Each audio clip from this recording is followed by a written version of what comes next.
Thanks for that lovely introduction. One time I was being introduced and the guy said, well, Yablonsky has taught at Columbia and Harvard and the University of Massachusetts and UCLA and Cal State Northridge. And he said he's either very good or he can't hold a job.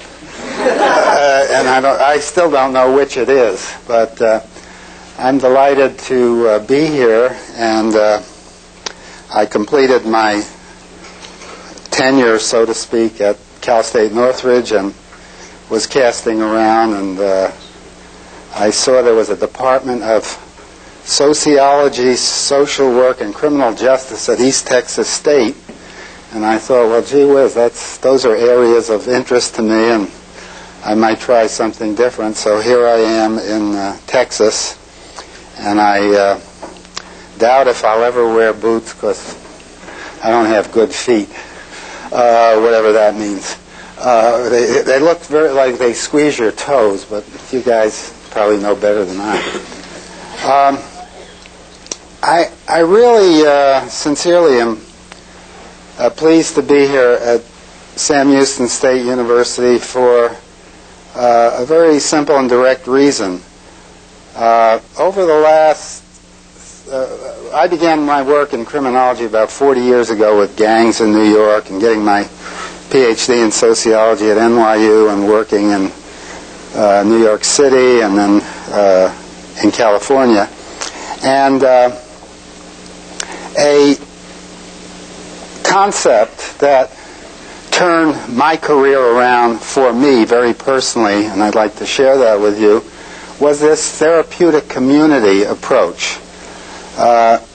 Prior to discovering Synanon in California, I, like many of you, was working with probationers and gangs and other criminals and delinquents in the community at Rikers Island Prison and in other places. And I always had a sense of lack of effectiveness in really changing any criminal behavior. And as a kind of advocate, the therapeutic community concept has been invigorating to me as a criminologist because I see some hope. Our warehousing prisoners and our recidivist rate and on, as I mentioned to an earlier group, with regard to gangs, I have given many lectures on gangs, and I feel like I'm lecturing on navigation as the ship goes down. Since I started working with gangs, they've tripled and become more violent and so forth. So I don't know how much impact I've had. Not that I consider myself the sole operator in this field, but the therapeutic community is a very positive and constructive concept. So just to add to what I've just said, the other part of being here is over the years, particularly say in the last decade, I've heard a great deal about the criminal justice program here at Sam Houston, and from an outsider's perspective, it's no doubt one of the most significant university programs in the country. And so I'm doubly pleased to be here to share with you my perspective on this therapeutic community concept, in the hopes that some of you, if you haven't already, will catch fire with this idea, and that it will go forward more extensively. I think in my biased opinion, there are three major developments in the field of criminology, which have had very broad and pervasive implications to our work.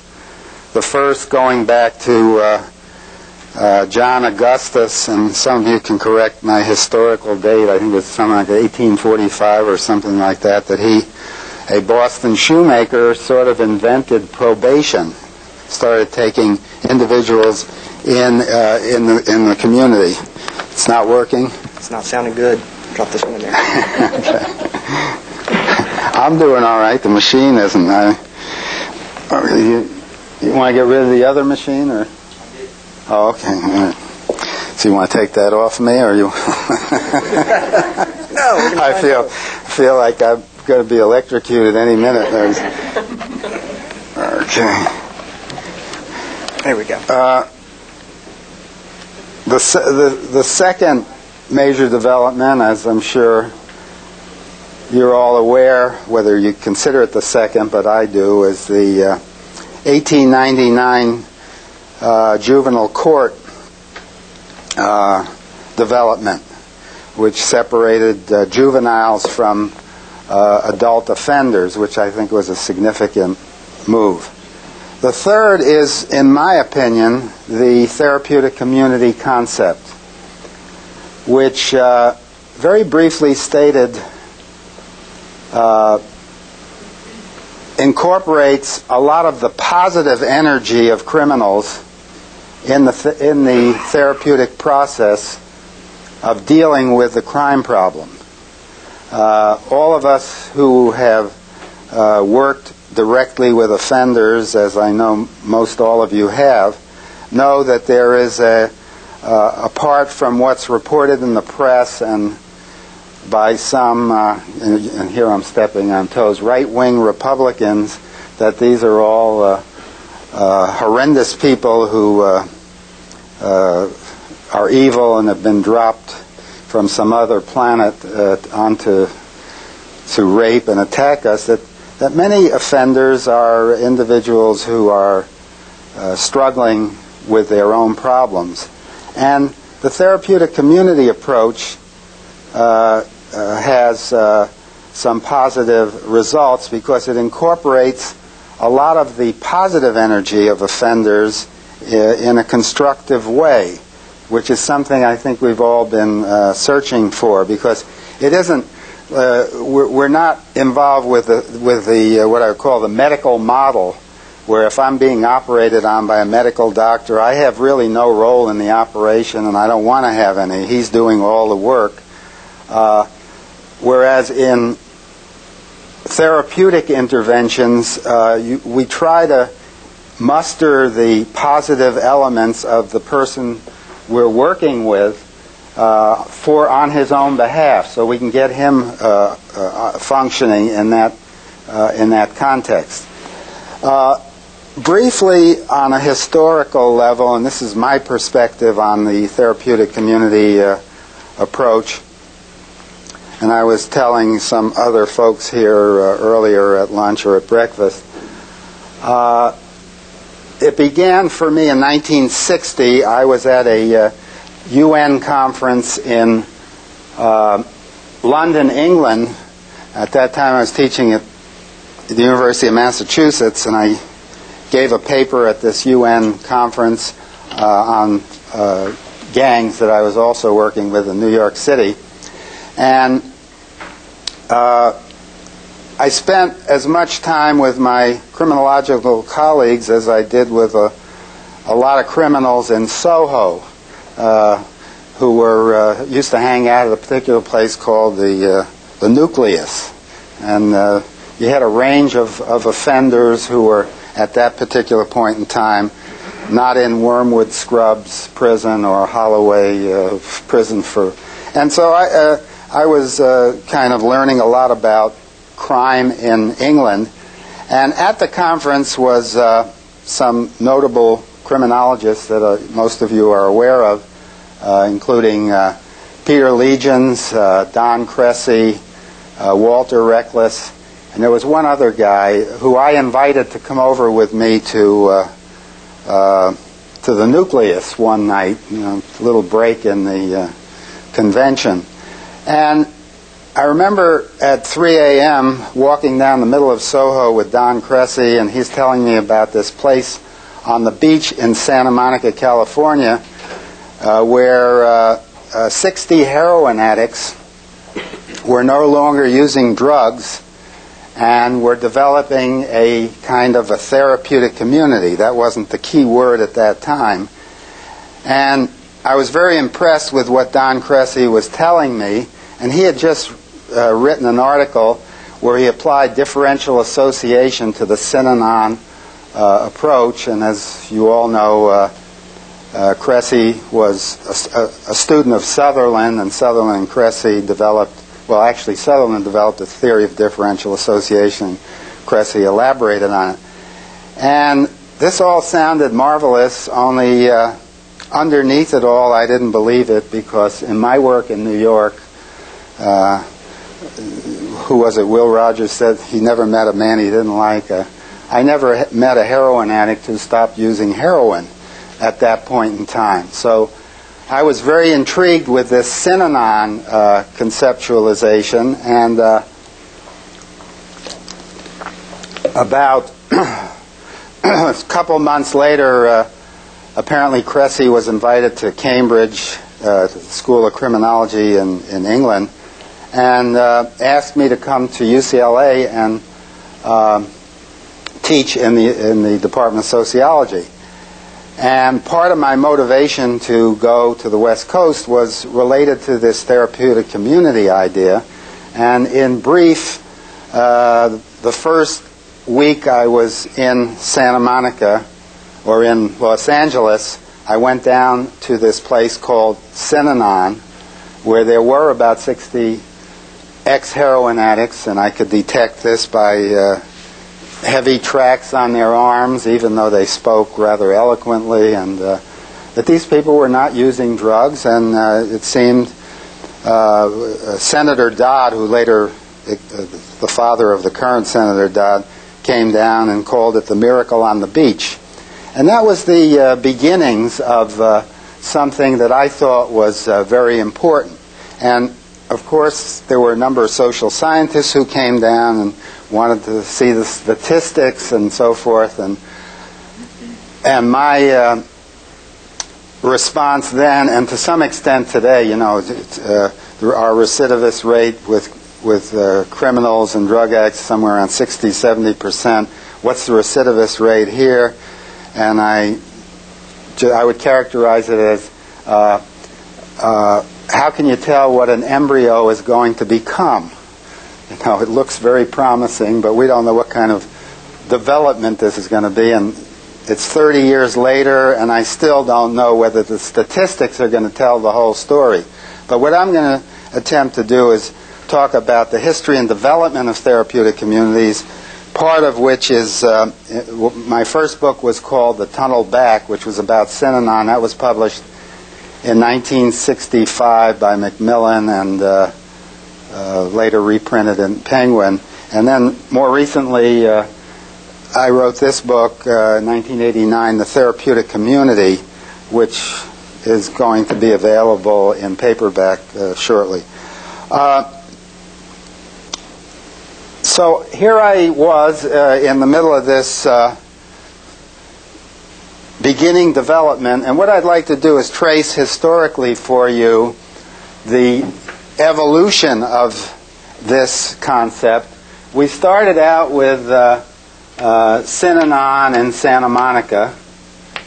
In Chuck Diedrich, the founder, who was an ex-alcoholic and in some respects a bit of a charlatan and a unstable personality, but kind of a genius, not in the mode of David Koresh or Jim Jones, but he was a very authoritarian individual, and he read widely and he found AA. He was a member of Alcoholics Anonymous. He began with around 8 AA members down on the beach in Ocean Park, which is right near Santa Monica, for those of you who know California. And this was in 1958, and he observed that the alcoholics were not drinking, and they used to have every night these kind of shouting matches where where they developed a kind of encounter group where people, say 8 or 10 people, sat around the circle, and one at a time, the spotlight was fastened on every individual in the group. So they all had their time in the hot seat, so to speak, where their behavior was analyzed. They could talk about certain things, and it was pretty raucous and intense. And as a result of it, I participated for about 5 years in these so-called Synanon games, and I think I benefited from it because people would be talking to me about very personal situations, and I would be defending myself. Well, I did this or did that, or didn't do this or that. And one day I was driving up to the university to give a lecture, and in my mind I was the dialogue was going on. How could these if you'll pardon me, ex-addict assholes say that to me. I'm Professor Yablonsky and so forth. And I was beginning to, and then I said, well, gee, maybe they're right about this and they're right about that. And I could personally felt the psychodynamics of what was going on. There were other activities there. These were bona fide ex-criminals who were in the program. One guy had come out of Michigan State Prison who we later found out had murdered someone, but he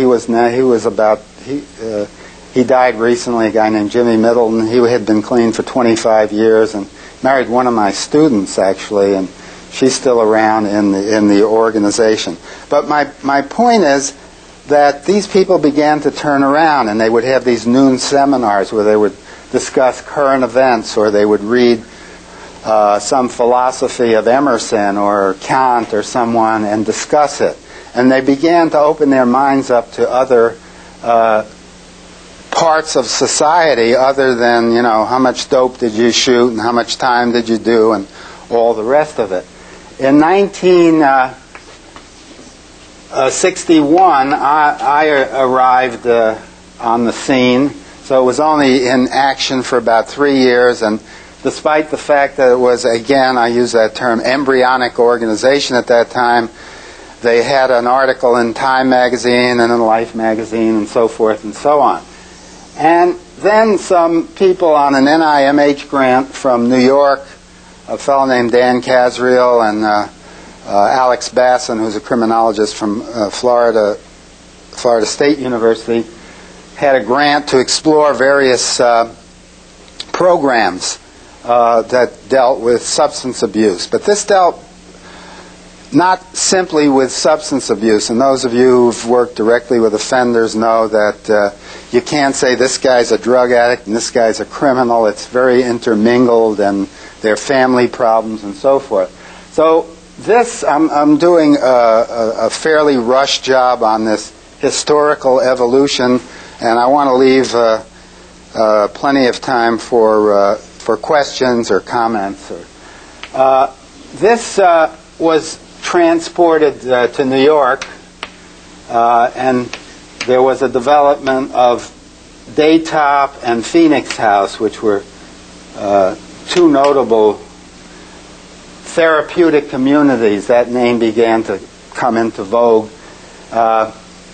Dan Casriel and a Catholic priest, Father, anybody know his name,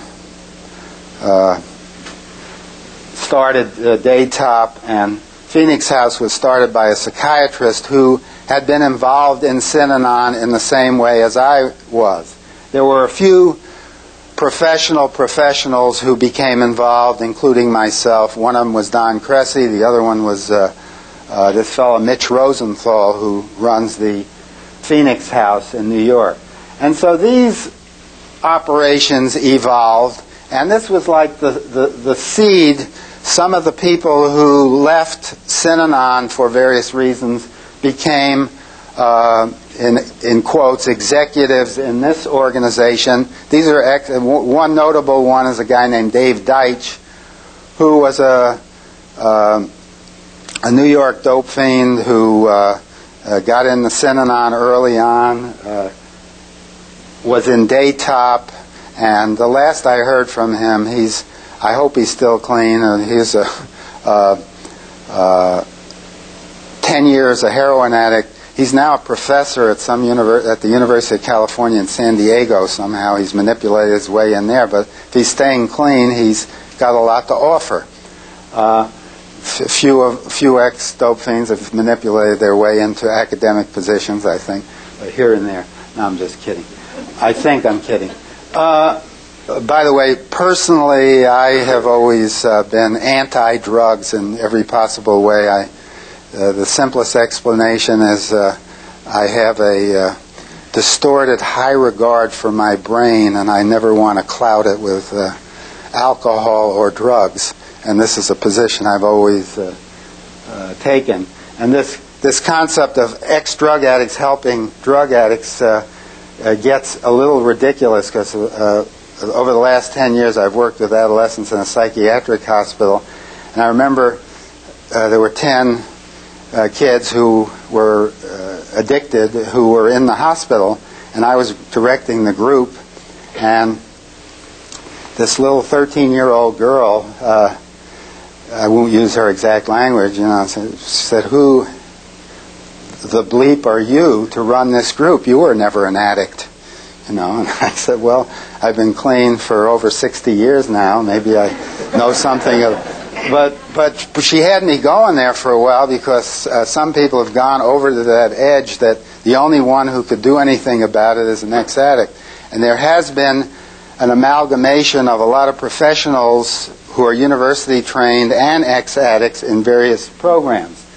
Now the next major development was in Berlin, and I told this story to Ruth and the group last night.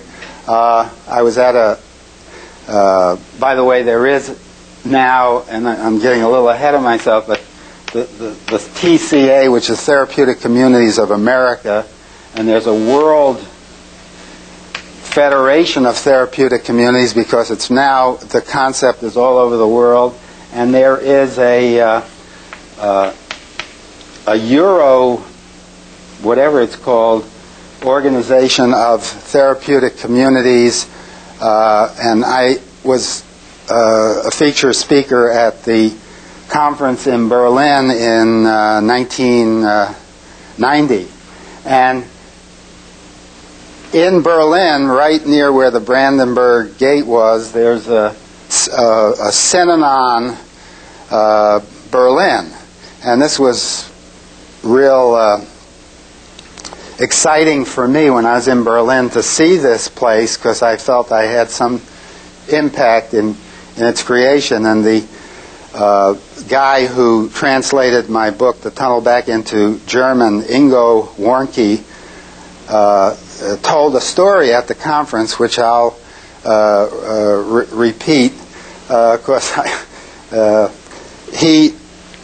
somebody asked him how Synanon Berlin evolved, and he told the story of how him and his wife were heroin addicts in Berlin in the early 70s, and he went to a medical doctor, not with any affliction other than his heroin addiction, which he masked with some kind of pain scam. And what he wanted to do was steal a book of medical prescriptions so he could help feed his habit through the various Berlin pharmacies. And the medical doctor wrote on one of the pharmaceutical slips, Louis Yablonsky, The Tunnel Back. So as he told the group, he was very pissed off because, first of all, the guy ruined a perfectly good prescription blank. And secondly, who the hell is this guy, Yablonsky? And somehow or another, he spoke English. He got a hold of my book, and with 7 other heroin addicts and a professional whose name eludes me at this point, they started the Synanon Berlin. And they used my book as kind of a cookbook.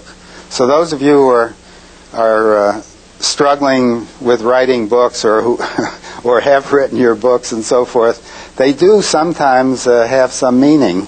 And it's kind of gratifying to know somebody reads it and does something practical with it, besides pass the message on to others.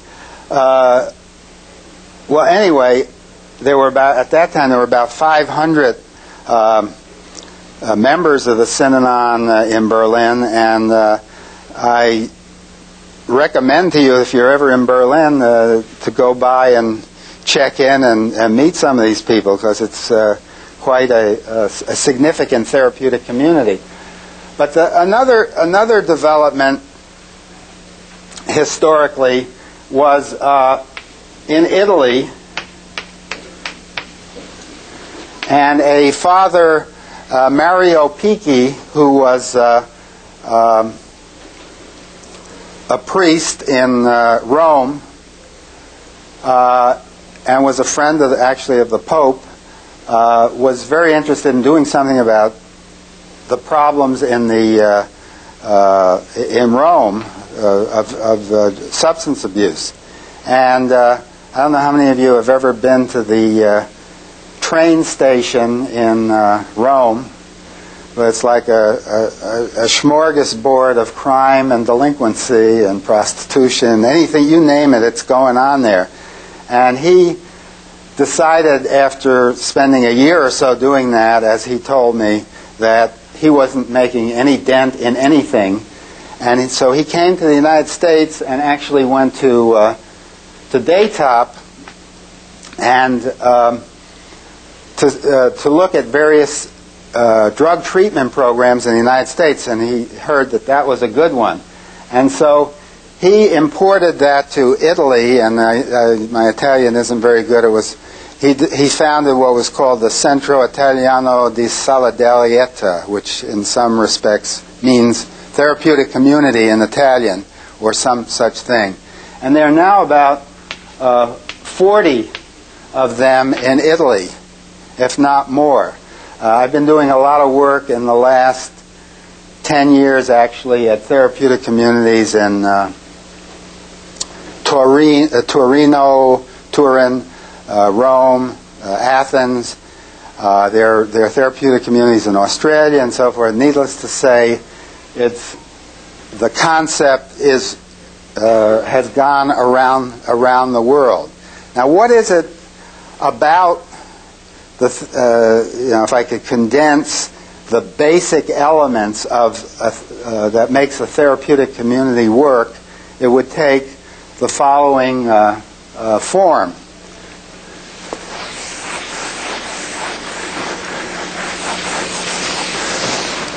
First of all, with regard to the development of paraprofessionals, I can't think of a better word for ex-addicts who are working with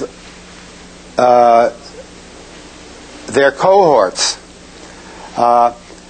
First, they have what we might call streetwise or street experience, or they've been through it, or they've been to prison. They've led a life of crime and substance abuse. A gross statistic about the some 140,000 offenders doing time in the state of California, which I know best, is that about 80% of them also have their criminality intermingled with substance abuse, and I assume it's the same here in Texas and around the country. So they have this experience, which is useless, destructive, irrelevant, and meaningless. I mean, prison stories and, in sociological terms, bullshit crime stories are useless. They just maybe encourage other guys to commit offenses and reinforce it.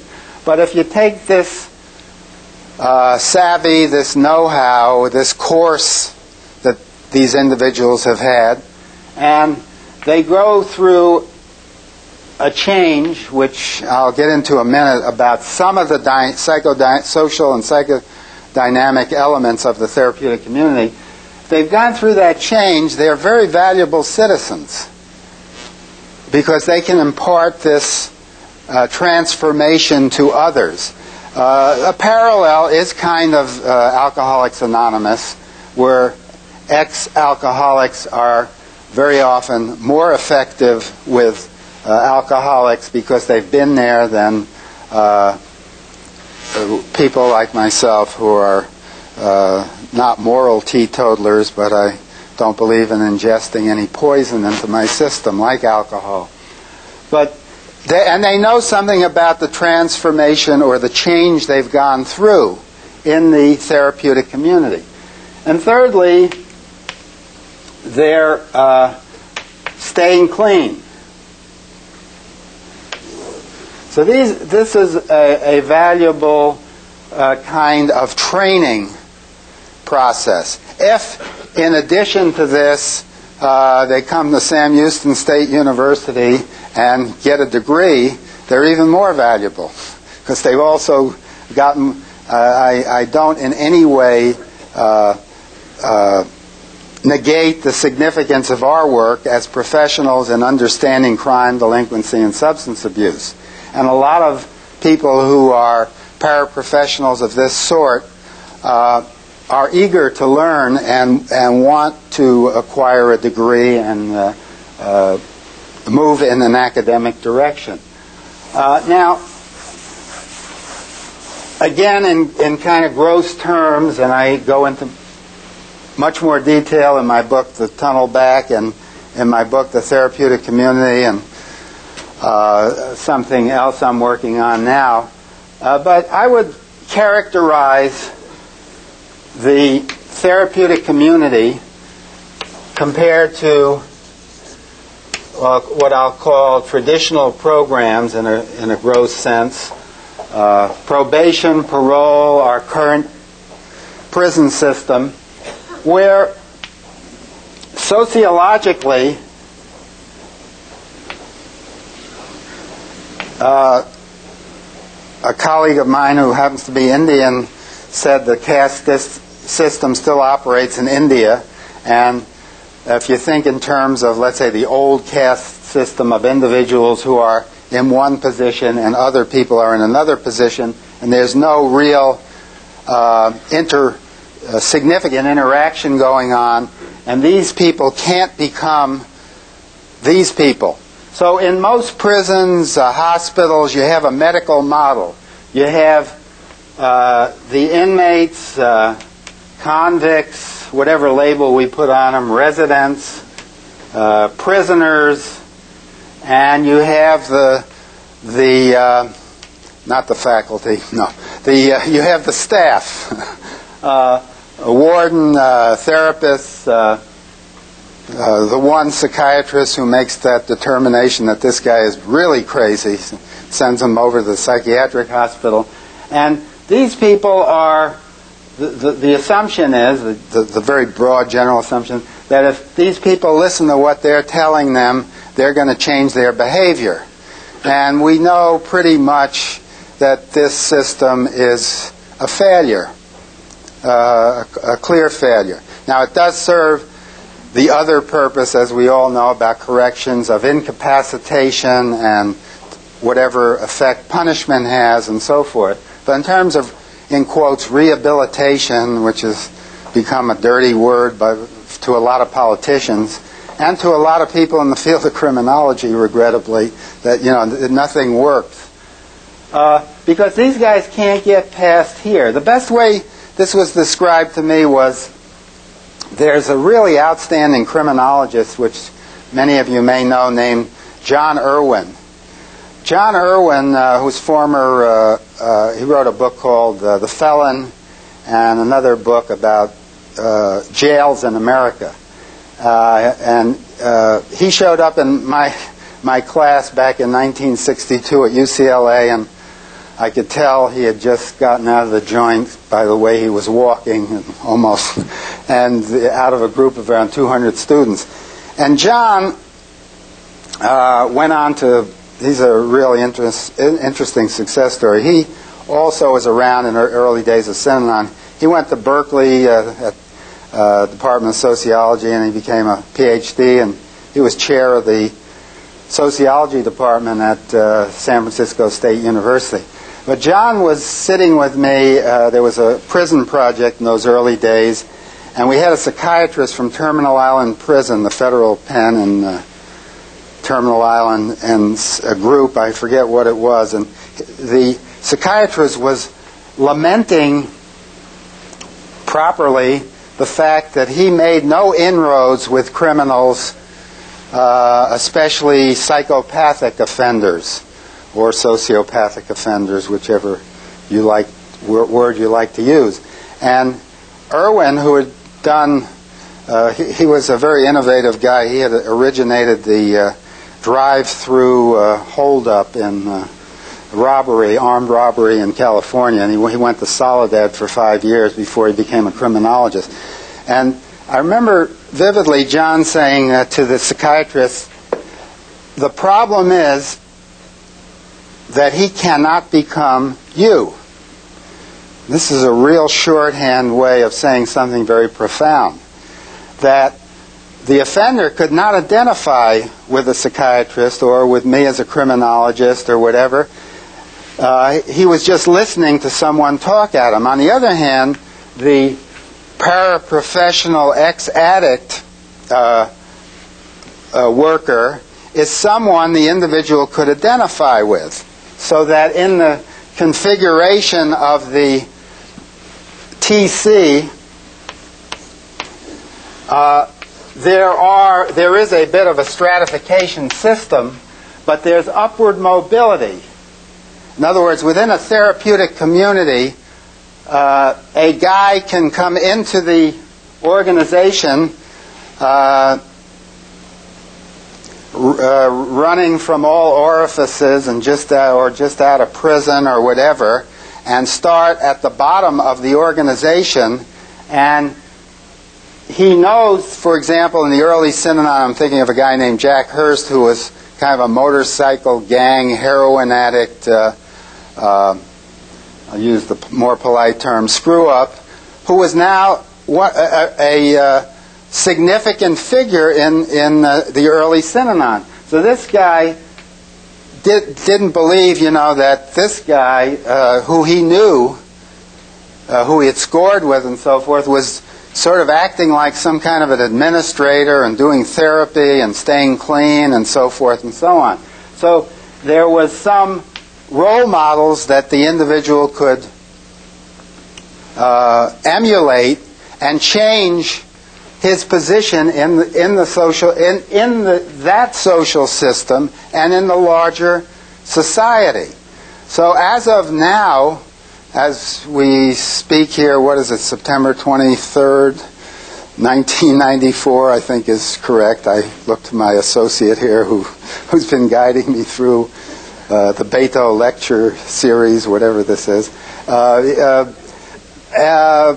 There are tens of thousands of individuals who have gone through a program like this or similar to this or whatever, and you have these federations and so forth, and it's still, in my view, an embryonic phenomenon, and statistics seem to be positive. For example, there's some statistic floating around. A fellow named George de Leon has been doing a lot of analysis of Phoenix House, comes up with a 60% success rate of people who go through therapeutic communities. But it's still in a basic state, from my view, of development.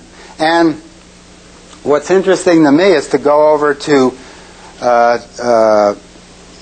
Turin, Italy, as I have over the last 3 years doing workshops there, and there are Italians who are using expressions which evolved in the early Synanon and concepts of role models and a similar kind of structure with some kind of an Italian modification, or as in Greece, a different modification, or in Germany, another.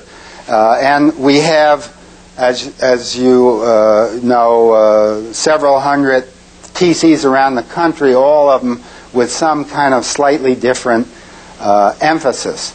Now, there's one more aspect of this that I want to talk a little bit about, and then I will appreciate any questions or comments. Well, just to belabor this a little bit further, this guy sees where he can go, which is up. You know, he isn't going to, in this system, he isn't going to become the warden or the psychiatrist or the psychologist or even a guard. There's no place to go but to build his own little gang, and what we successfully and effectively do is reinforce the very values, attitudes, and behaviors that we're trying to modify in this.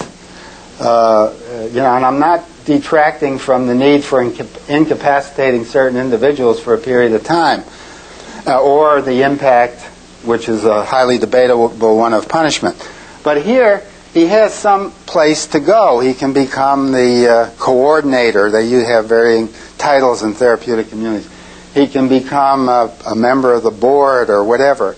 And the guys at the top, and I've sat in literally, over 1,000 group interactions, and very often when somebody up here is wobbling a little in their commitment or involvement, and they're yelling at some newcomer and so forth, the group is very happy to point out, that was you 2 years ago. Take a good look at yourself. Take a good look at, some of the rationalizations you have about your drug use and on and on and on. And this sort of reinforces positive aspects of individuals who have moved up in the system. Now, another major development is the therapeutic community in prison.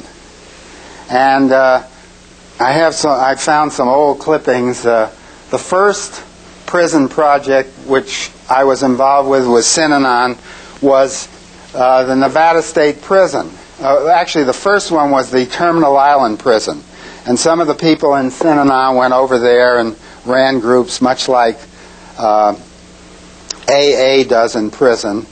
And it was useful and so forth. But there was a very forward-looking progressive warden whose name eludes me, of the Nevada State Prison at that time. I'm talking about back in the 60s. And he gave over a whole cell block to the Synanon approach. And it was beginning to have some effect. It went on for a couple years. There's one that I don't know a lot about, maybe some of you do, called Stayin' Out, which emerged in New York. But very importantly, here in the state of Texas, a major contract was awarded to the Amity Therapeutic Community, which is based in Tucson, Arizona, to do a project in Beaumont. And this began in June. And I'm not clear as to whether it's a brand new prison, but it was given over to 40 ex-addicts who went through the Amity program, and they are now working in the Beaumont prison. As a matter of fact, I'm taking my graduate seminar in criminology down there at the end of October. This will be my first visit. But it's just getting off the ground. And Governor Ann Richards has been an advocate of this particular approach based on her review of what went on in New York. And so these things are beginning to happen. And in my view, this is a really significant development. And there are a lot of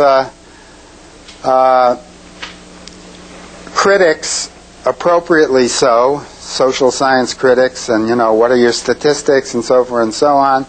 And there are some positive statistics. I don't pay a lot of attention to them because I think this is such a great and unique and hopeful idea for criminology. And the best way I can phrase it is Don Cressy, to his credit, guy passed away not too long ago, great criminologist,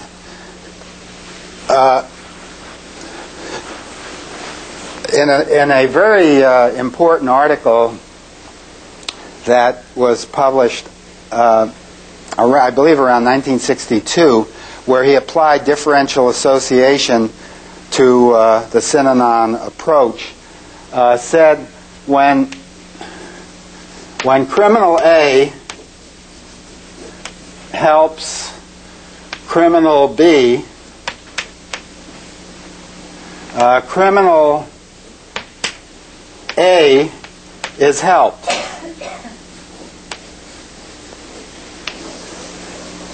That to me says a lot. I don't care how effective or trained in psychodynamics and whatever the ex-criminal who's trying to help another offender is, but he's helping himself because he's reinforcing his own positive values. Just as, for example, in AA, when an ex-alcoholic is trying to help an alcoholic, he or she is reinforcing his or her own commitment to staying clean if they're in that work. So in a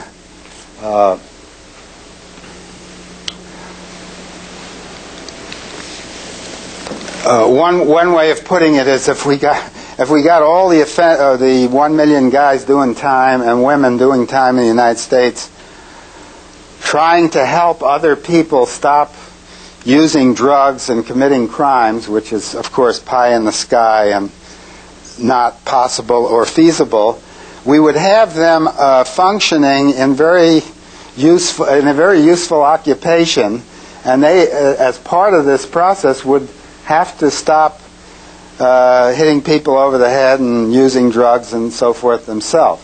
In any event, this is what I've presented hopefully as a broad sketch of my perspective on the therapeutic community concept, and I throw it open for comments or questions. Or yes, sir.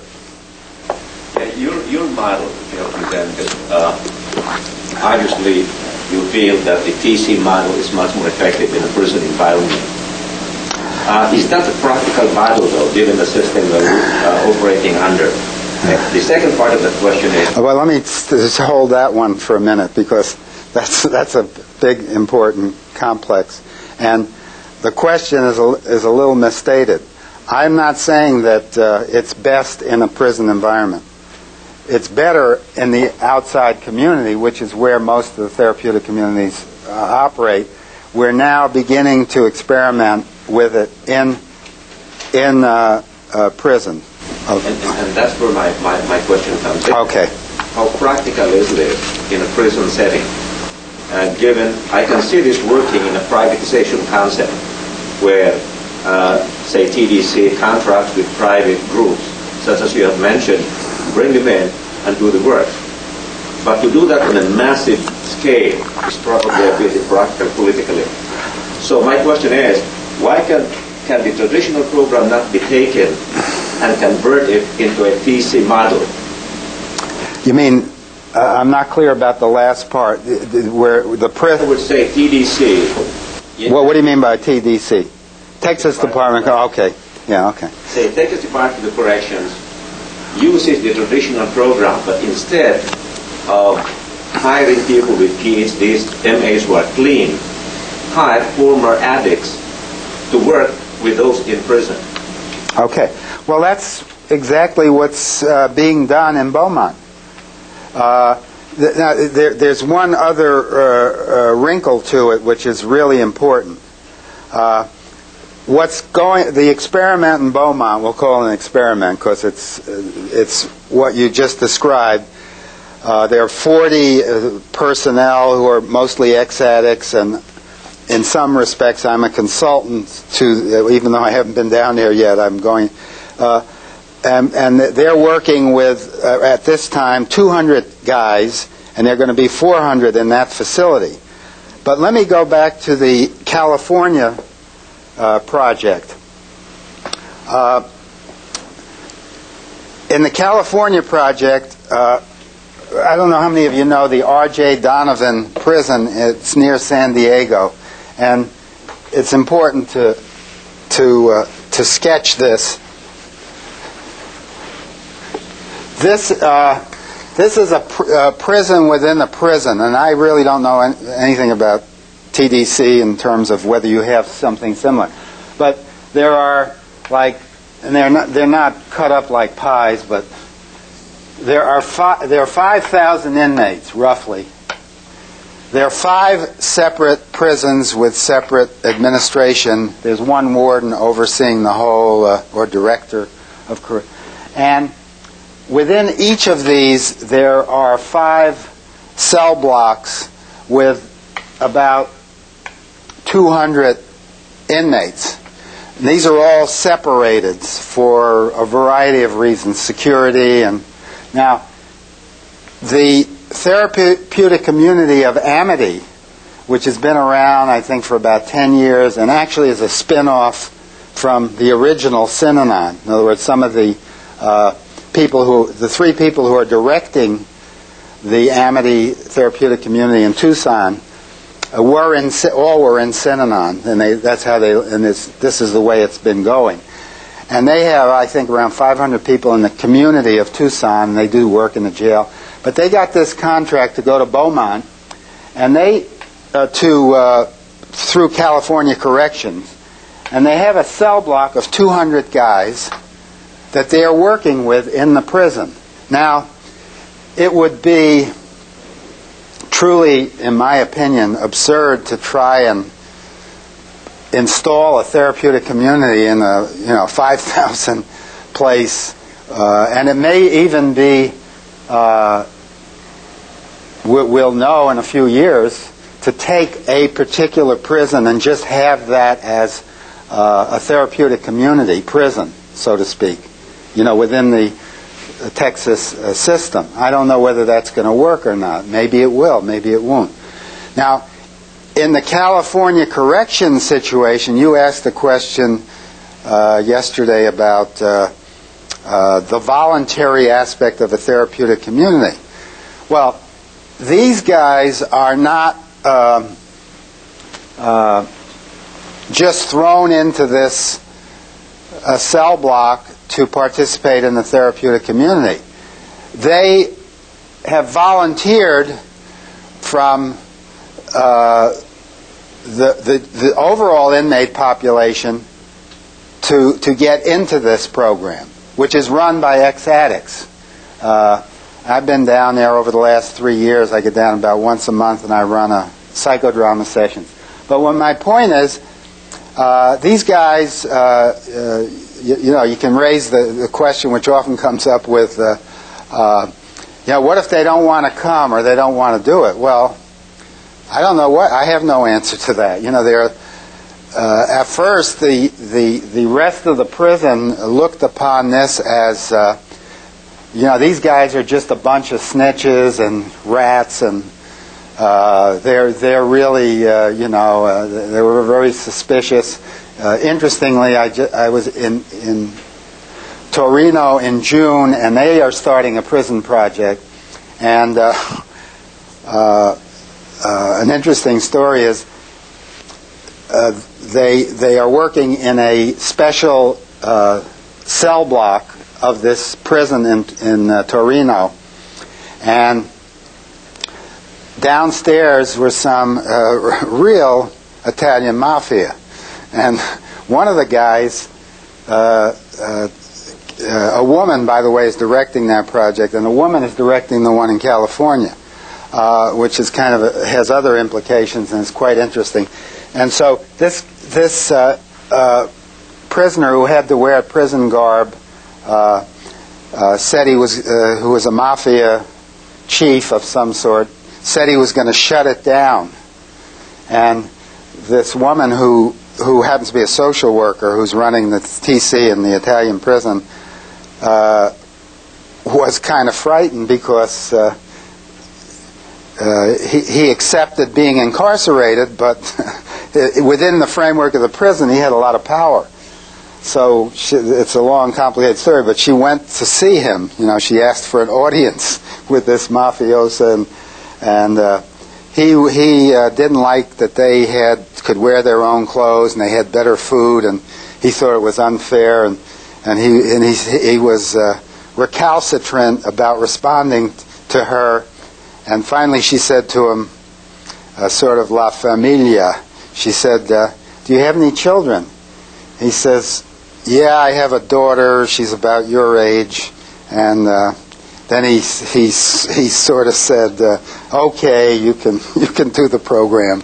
And he kind of identified with that aspect of it. But in any event, this is a long-winded answer to your question, but I think if we just go into over here across the street, I guess it is, I haven't seen Huntsville, and started to, you're going to do a whole TC thing there, it just wouldn't fly. But I think you have to do it piecemeal, yeah.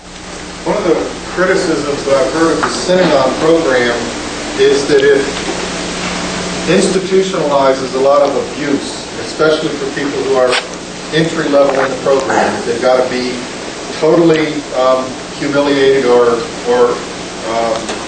beaten down before they can then effectively start working their way up that hierarchy that you show.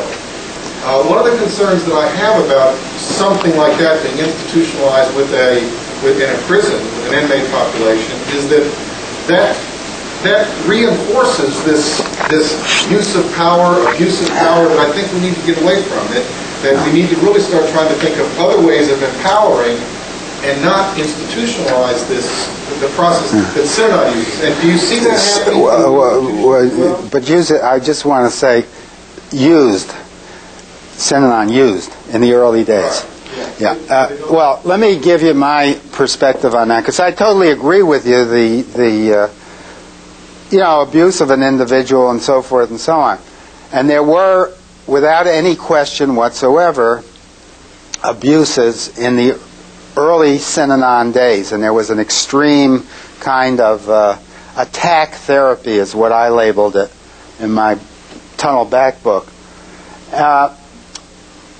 A lot of that has been modified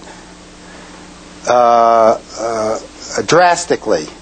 For example, the Amity Therapeutic Community is much more of a give and take situation, and there's less of that kind of belittling and attack on the individual, and actually there's more involvement with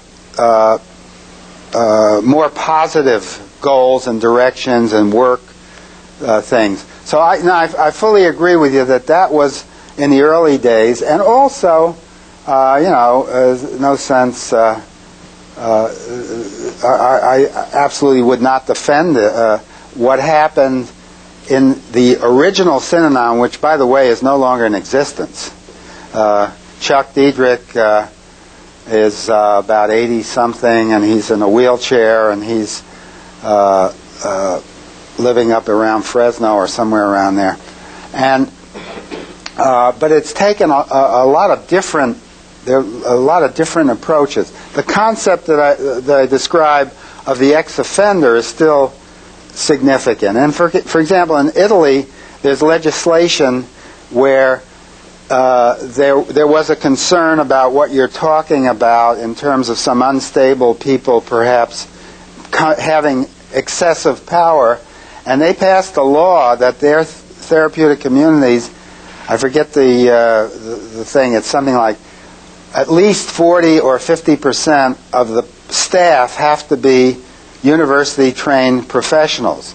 But if they eliminate the other individuals, then it's strictly whatever we've been trying to do as correctional people for 100 years, professionals working with offenders. The key is that there are these role models, there are these people who are on staff, is the creation. I agree with you, and that's been modified in a lot of different ways.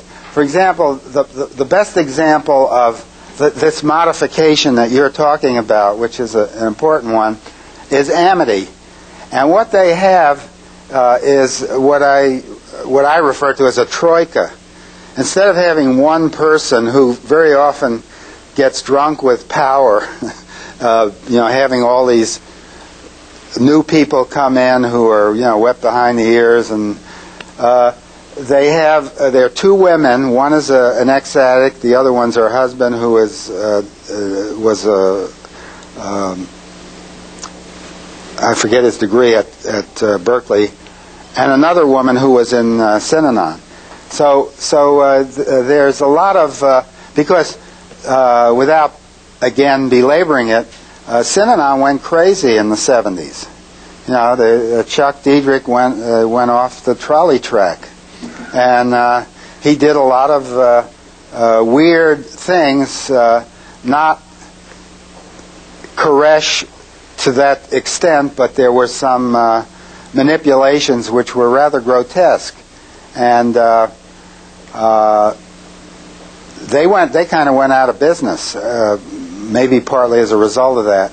But as I also, in defense of the therapeutic community idea, I use the analogy, Alexander Graham Bell, or was it Don Amici, invented the telephone, or both. And if he went nuts later on, he still invented the telephone, which is a very useful instrument. So, but Synanon, the original Synanon, is tainted with that phenomenon. I have to say, gentleman in the back. One of the criticisms, again, that I've heard about Synanon is that those people who seem to be most helped by that program often become part of the organization. In other words, there may be a lot of mobility up in that organization. My concern is there as much mobility outside that community? Yeah. Or are we really providing a kind of employment service for those who benefit from the therapeutic community? If that's true, are we then merely replacing one dependency with another? Yeah. Okay. First of all, if there is a dependency, and I wouldn't doubt that in many cases there is, people become kind of gung-ho and zealots about the organization. Looking at the worst case scenario, I find this much superior to shooting heroin and going to prison. So that's my starting point. Secondly, some people go through a program of a therapeutic community, avail themselves of whatever is available in the program, and move into the larger society, and very often they maintain some support affiliation, much like people who go through AA, who can continue to have a relationship. So I see that as a potential problem, but let's go to methadone for a minute. Many people swear by it and think it's the greatest thing since salted peanuts or something, But I've talked with a lot of addicts who were, I remember being at a conference and a methadone, somebody who was dependent on methadone, which is replacing heroin, so which is worse or better or whatever, is sitting there and telling me about the wonders of methadone, and she was at that time smoking a cigarette and it was beginning to burn her fingers. She was so stoned that she had no feeling. So we often to some degree, there are a lot of, and this is somewhat outside the realm of therapeutic communities, but there are a lot of religious conversions. And some might argue that of heroin addicts or criminals. And some might, one of the great ones is Charles Colson. Some of you older folks know who I'm talking about. Played third base for the Cincinnati Reds. Now, Charles Colson was one of Nixon's cohorts who, for those of you who don't know the history of it, he had on his wall the slogan, if you have them by the balls, their hearts and minds will follow. When he was in the Nixon camp, now he's a fervent religious guy. Well, I like him better now. I don't fully agree with him, and he's probably as dependent on whatever religious thing he's involved with. But I guess what I'm saying is you have a point there, but some movement from one dependency to another is not the worst thing in the world. I'm a sociology freak, and well. I had a question, but I have to say that I don't come from a criminology background. So, and I say that sort of by way of a disclaimer. What background do you come from? Psychology and social work. I am interested and have worked for a long time ago in therapeutic communities. And my question really comes from some of the comments that people have made that really addresses some of the power issues and the model being a looser hierarchical kind of model, that there's more mobility, but it's still hierarchical. What about, is that an essential component? What about a non-hierarchical model for a therapeutic community? Well, let me quote myself here on that subject. Well, maybe I'll just read some of these. It might answer some of the questions. It won't take long. This is from an article I wrote, which is in my book, about the differences between an effective TC and traditional correctional institutions.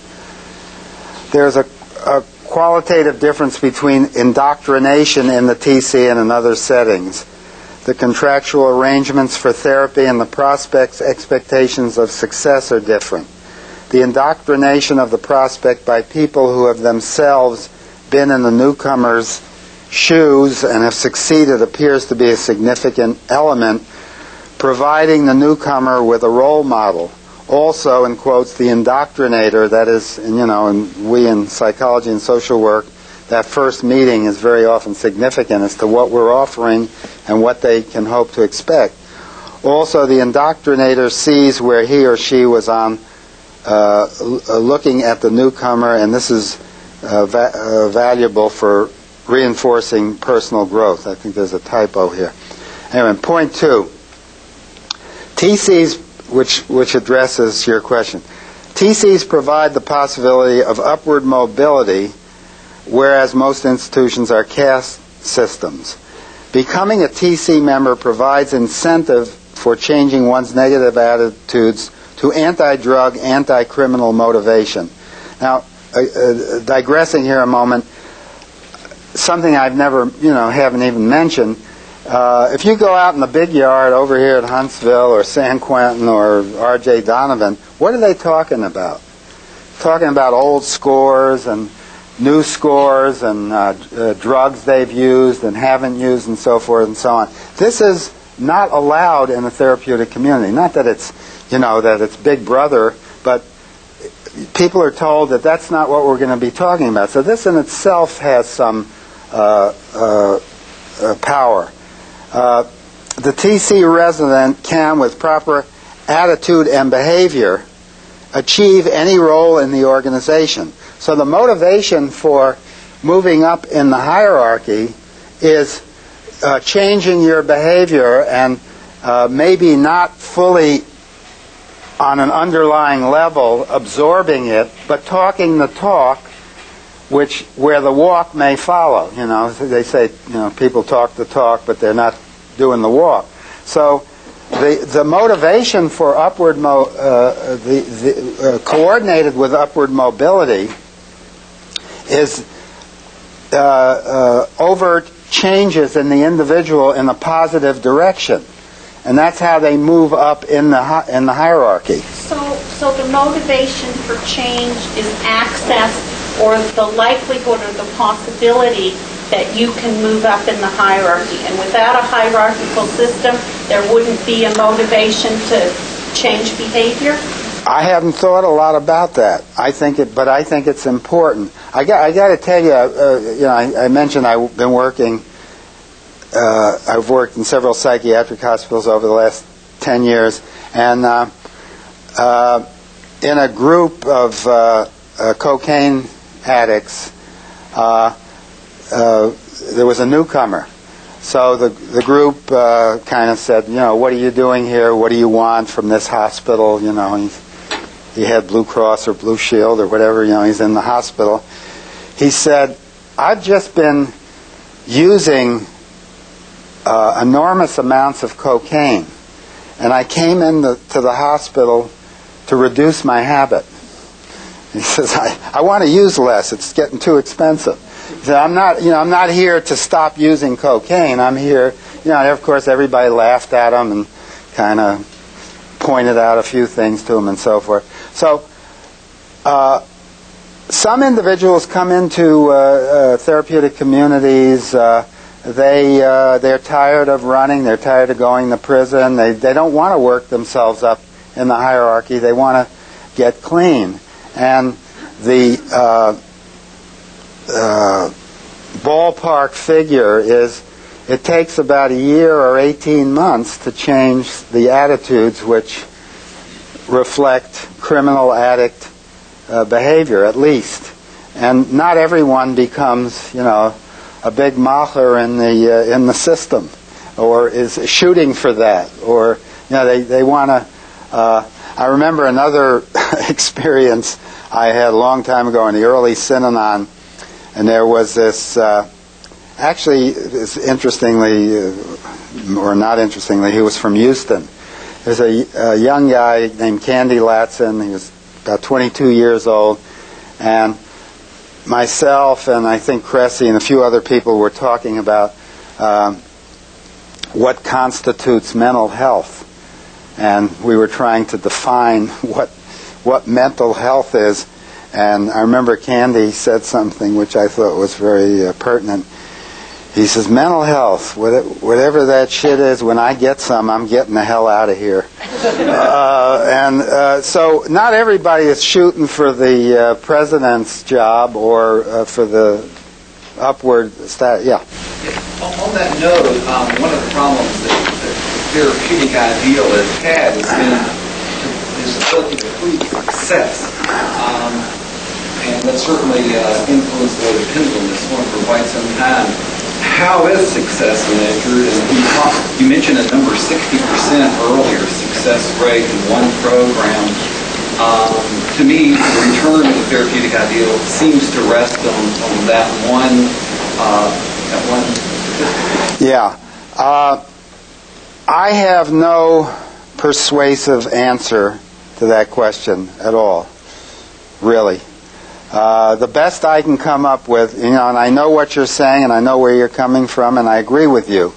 I think the model, from my point of view, I may not be around to see it, but I see like 25 years from now, we can start measuring some of these programs in more social science terms, as in fact we measure recidivism and so forth in prisons, because there are a lot of holes there, which I fully acknowledge. People put it in reverse. They say, what about those guys who don't come to the program? Well, I don't know what to say about that. And it's true that some of the individuals who come are already, I remember a psychiatric study about expectance. And this psychiatrist had studied, I think, 100 psychiatric patients, and she found the most significant thing about success, meaning, I guess, reduction of their neurosis or their emotional problems, was based on the power of their expectance. So that if they expected that this was really going to work for them, they had a better chance of succeeding. And those people who said, well, psychiatrists, screw them, I don't, that they were less likely to be positively affected. Yeah. I guess when I embrace the concept of the therapeutic community, I look at it differently. And I hear the same thing that I think causes us to fail. And the therapeutic community serves as a perfect model to assist in providing that hope and making use of the paralegal profession and giving the support that is needed to bring about that change. But if we take that alone, absent of community involvement, I think we're going to miss it like we've always been missing it, because upward mobility for me is not only being able to succeed within that therapeutic community program, but also to see where the proof really is, and that's how effective does that individual fit back into the community and become a part of that community. And I think the community support has to be there once you have encouraged the change and build the person up and given them what they've needed to make a difference. Well, and the group there is something I haven't touched on is the group therapy and the psychodrama and current events and certain amount of teaching and responsible work, which some of these people have never been involved with. Yeah, but I guess too, because I've worked in settings where I see all of this taking place, but I see that it's almost a controlled environment. This can become a controlled environment if there isn't an interconnection within the community.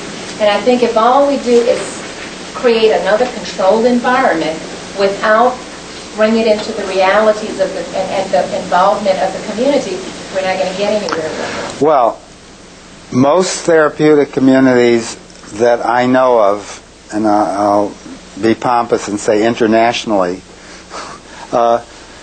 incorporate that. People are not just isolated. Now, I'm not talking about the prison therapeutic community. By definition, these are prisoners. But the therapeutic communities in outside, like the one in Tucson, the Walden House in San Francisco, these are all. There's a lot of interaction between the community, the outside community. There are there was a thing called SOS, Sponsors of Synanon, which were interested people who had no psychological, or they were business people, and they gave them jobs. They were medical doctors who contributed services. So you're absolutely right. If it becomes the best model, negative model I can use is a David Koresh system. Let's say he was even doing something good there, where it's isolated from the rest of the society. That's no good. Yeah. Lady in the back, and then. Working in the therapy, when I worked in a campus where they had therapeutic community versus this traditional type treatment. In the therapeutic community, when I started, there was a difference between the therapeutic community client versus the medical client, because they have to work themselves up, and the self-image that the therapeutic community builds is very high, and it reinstates the self-esteem of the therapeutic community client. Working in a prison environment as well, the therapeutic community, the clients don't depend on the counselor, they depend on the community's feedback of their problems, feedback of how they're acting out, and then corrected by their peers, and not in an abusive way, but verbal way, letting them know, this is what you're doing wrong, and this is, what you should do. It's like sort of a mirror image.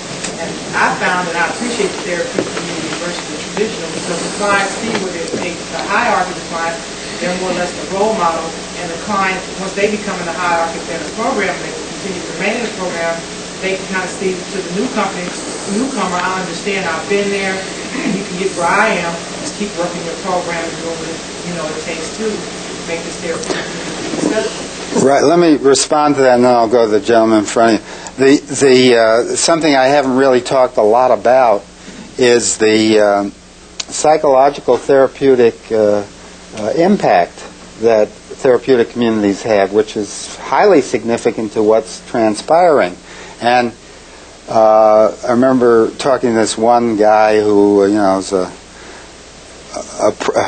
Clint Eastwood in Escape from Alcatraz. A big guy, all tattooed, been through, spent most of his life in prison, whatever, and so forth and so on. And I said, and he somehow, by the way, the people from the therapeutic community in the prison down in San Diego go out on speaking engagements to the other cell blocks, and some guys will apply to get in. They don't get in immediately. There's a sort of an entrance committee. But I said to this guy, what's the hardest thing about this program? And he said, for me, the hardest thing about this program is talking about my personal feelings and talking about my father and what he did to me, and on and on and on. And this is really, and this is a guy who's a real tough guy. And also he said, the other thing that was real hard for me is, this guy was in for murder, and he was going to do a lot of time.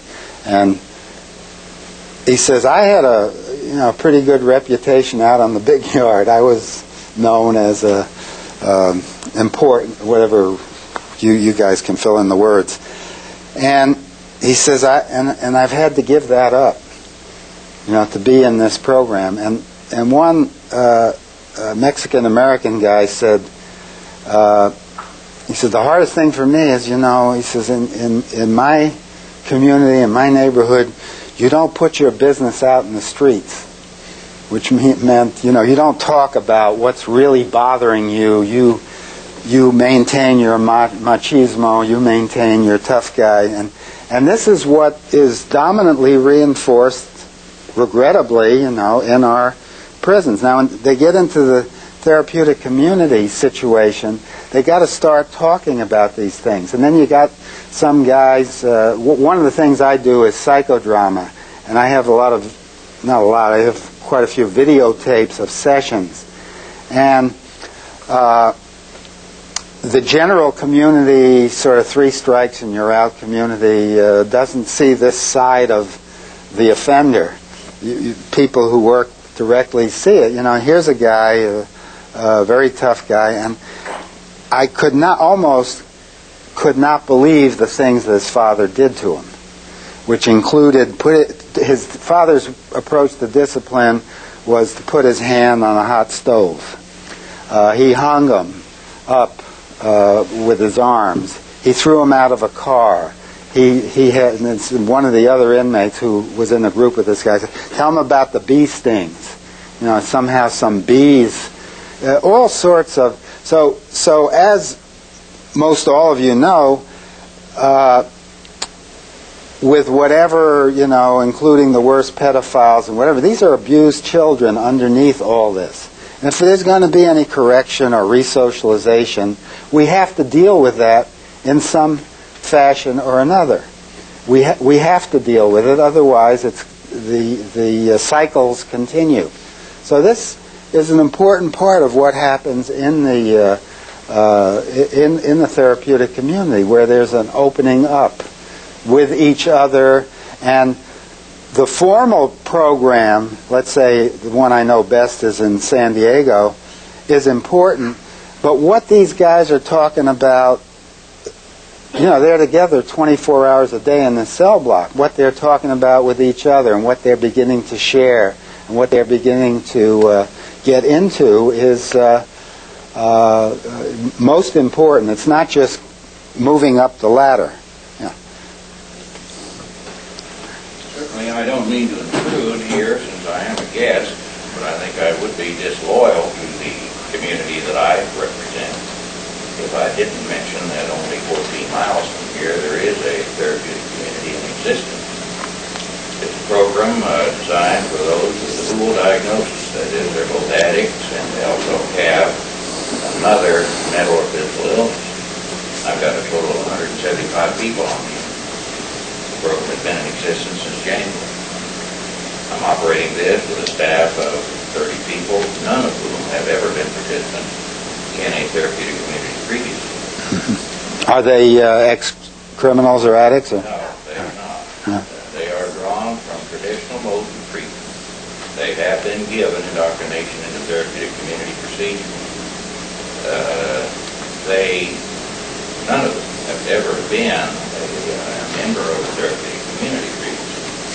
So it is possible to operate a community in this country successfully without furnishing employment strictly for those who have come up the ladder in a therapeutic community. But the process you're describing, Dr. Yablonsky, works, and it works very, very well. The hierarchical structure works, but that is not the central issue involved in the therapeutic community. Yeah. It's simply the ability to be there and to get well. And even doing this in a prison environment, if people don't volunteer to come in, the majority of them are very grateful to be there after they have been in residence for a time. I suspect that even with this very difficult population, simply because of the structure that you've been speaking of today, will work for them. They will be able to rejoin the community. They will be able to go back into the real community of the world and function at a far higher level than ever has been possible for them previously. The concepts that were spoken of here with regard to the harshness of the discipline procedures employed by Simon, certainly we do not use the modifications that you speak of do exist in our program. And for this very difficult population, of course, there's going to be many modifications. We're using traditional therapists, those with training in psychology, those with training in social work, and doing a job for population, using this model. What Dr. Yablonsky has said here today is true. I, too, have seen, and so have the people working with me, the very thing you're speaking of a moment ago. People who have been in the criminal justice system for years suddenly open up and sharing things that they've never been able to talk about before. So from my standpoint, this is a very, very important treatment modality. Whether or not, as you point out, it can be extended to the entire criminal justice community, I would have my doubts, but certainly with small groups within the criminal population, it performs a very, very important function. Well, thank you, sir. And on that positive note, let me conclude with one or two comments along those same lines.